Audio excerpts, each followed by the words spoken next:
大家好啊！身處喺香港公園，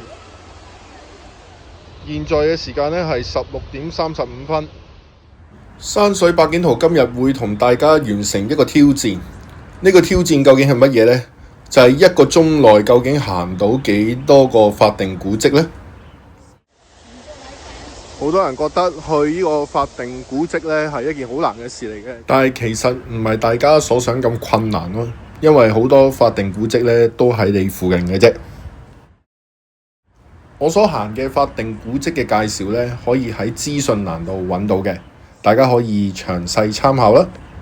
事不宜遲，挑戰正式開始。話咁快就已經去到第一個嘅法定古蹟。呢座建築物就係舊三軍司令官邸。今時今日嘅用途呢，已經變成為茶具文物館。跟住去第二個古蹟啦，聖約翰座堂啦。由炮台你上去就係啦，呢個位置。聖約翰座堂就係過百年嘅歷史建築啦，法定古蹟。而聖約翰座堂呢，亦都係香港第一間基督教嘅高教會派嘅座堂，係香港最有歷史嘅一座座堂。佢亦都係唯一一座建築物係擁有永久嘅地契嘅。書店嘅職員話呢度係沙漠中嘅綠洲，我都幾同意嘅。今日有幸可以入去座堂裡面參觀，都幾難得，所以快快腳走入去睇下啦。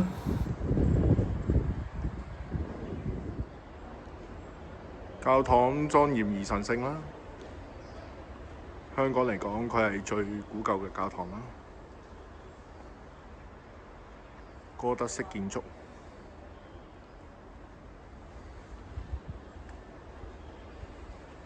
下一站喺邊度呢？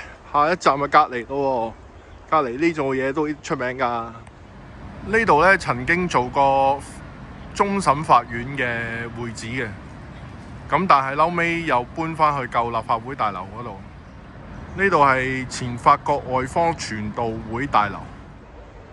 我哋以往叫呢度係政府山啦，上下彌畢道、下亞厘畢道嘅政府嘅唔同嘅機關嘅機構啦。咁呢啲都係舊建築嚟嘅，前法國外方傳道會大樓。不經不覺，我哋經過3個嘅一級歷史建築或者法定古蹟咯。其實係已經係3個法定古蹟啦。我哋接住落嚟去邊度嘅法定古蹟呢？大家拭目以待啦！認得呢度啦，匯豐總行。我哋由呢度落去啦。時間接近5點鐘，咁即係我仲有半個鐘啫喎。經過匯豐總行，今年慶祝160週年，我哋去見到咩古蹟呢？都要影下門口嘅一對石獅子嘅。影完對石獅子，就到另一個法定古蹟啦，就係終審法院，即係舊嘅立法會大樓。終審法院意義重大啦，係我哋法治嘅基石啊嘛。最正當然係影拱門嘅部分啦。古今建築共冶一爐，由左至右，怡和大廈、IFC 大會堂低座、和平紀念碑。呢度就係終審法院啦，一小個啡色嗰度就係頭先我哋嗰個方正會大樓啦。英魂不朽，浩氣長存，一直係紀念1次、2次大戰嘅陣亡嘅士兵。終審法院大樓啦，回望返都用咗好多個唔同嘅用途咯。喺呢個角度仲正添，舊中銀、新中銀都影埋咯。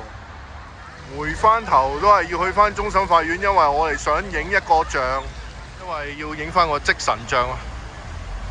職神係匯豐嘅大班，咁所以要拍一拍啦。皇后像廣場幾十年不變咯，由食一個紙嘅飯盒到而家食一個環保飯盒，咁多年呢個水池都係咁嘅樣式噶啦。特別呢個水池係更加經典啦。時間係17:14，我哋仲有15分鐘啫喎。究竟仲有幾多個古蹟未影呢？我哋沿住據講係香港第一條係過地底嘅行人隧道， 1950幾年起嘅。咁呢個位置喺皇后像廣場再出嚟啦。過咗隧道就係愛丁堡廣場啦。我哋又去到另一個古蹟咯，大會堂。呢對銅門呢係紀念義勇軍喺1941年參與香港保衛戰嘅事蹟嚟嘅，咁所以係非常之珍貴嘅文物。跟住我哋又到另一個古蹟啦，大會堂紀念花園。今時今日，紀念花園同紀念龕呢係拍攝婚禮照片嘅熱門場地。呢度就係紀念龕嘅介紹啦，就係英靈遠在，浩氣長存。呢邊都係啦 ，Memorial Shrine。而紀念花園嘅背後呢，就係大會堂低座啦。大家而家可以睇到啦，一格格嘅地方呢，就係大會堂低座。呢度係大會堂高座，連呢個長實二期 AIA 大廈一齊。紀念花園嘅另一道出口呢，都係有一道銅閘嘅。道銅閘呢，就係紀念義勇軍嘅事蹟啦。香港大會堂啦，法定古蹟。大會堂高座而家就演奏廳啦，表演嘅場地啦。沿住樓梯上2樓嘅左手邊有一個比較大嘅展覽場地。呢個展覽場地呢，通常係俾人我嚟展示啲國畫啊、書法等等嘅。比較有特色嘅係曾經有一年係做過法國5月嘅展覽咧。欲窮千里目，更上一層樓。咁上一層樓又可以睇到啲乜嘢嘅鋪頭呢？就係歷史悠久嘅大會堂美心酒樓啦。大會堂美心。17:30夠鐘，我哋做個總結。今日咧就去咗好多個古蹟喎。喺1小時入邊呢，我總共打咗7張卡，7個法定古蹟。咁究竟係邊7個呢？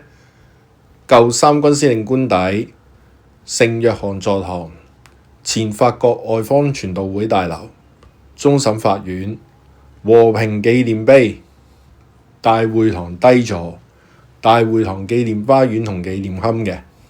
另外仲去咗2個歷史悠久嘅地方，皇后像廣場啦、匯豐總行啦，仲睇埋匯豐大班嘅積神像添。咁其實去一個法定古蹟唔係你哋想象中咁難，係非常之容易嘅，可以1個鐘去晒7個嘅。有機會大家去試下啦，拜拜。